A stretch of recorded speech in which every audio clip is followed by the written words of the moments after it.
विवाह के उपरांत जब तक पिता माता या भाई कोई बुलाए ना, तब तक बिना बुलाए नहीं जाना चाहिए। उससे सम्मान कम होता है।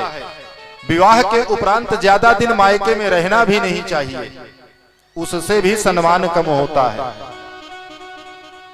परंतु आज की स्थिति तो ऐसी है कि सुबह से लेकर शाम तक की एक एक मिनट की पल पल की खबर मोबाइल के माध्यम से पहुंच गई। एक बार प्यार से बोलना पड़ेगा, राधे राधे। आज ऐसा हुआ, आज वो ऐसा बोले हैं मुझे, मतलब सारी खबर जितनी भी है सब पहुंच गई।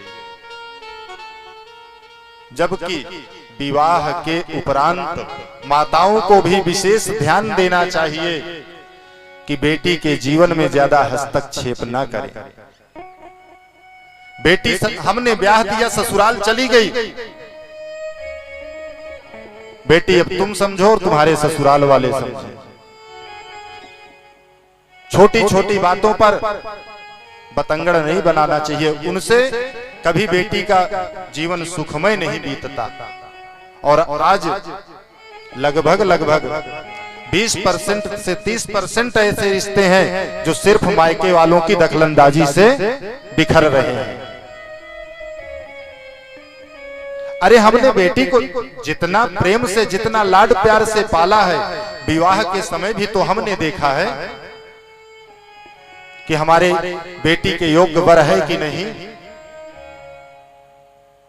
अपनी बेटी के योग्य वर को देख करके ही हमने चुनाव किया है और विवाह किया है। कुछ तो भरोसा हमें वर पर भी करना चाहिए। हमें प्रयास करना चाहिए कि हम अपनी बेटियों को ऐसा संस्कार दें कि उन्हें ससुराल में कभी दुख मिले ही नहीं। और जब हम अपने यहाँ उनको कभी संस्कार दिया नहीं, कभी रसोई में लेकर गए नहीं, एक ही तो बेटी है, बड़े लाड प्यार से पाले हैं। बेटी को कितना भी लाड करो, कितना भी प्यार दो, परंतु बेटी के दिमाग में एक बात हमेशा डाल करके रखो, बेटी तुम्हें दूसरे के घर की बहू बन के जाना है। यहां तो मैं मां हूं, तुम्हारे सारे नखरे बर्दाश्त कर लूंगी, लेकिन तुम्हें ससुराल जाना पड़ेगा किसी के घर की बहू बन के, और वहां तुम्हें बहुत सारे कार्य जो यहां नहीं करती वहां करना पड़ेगा।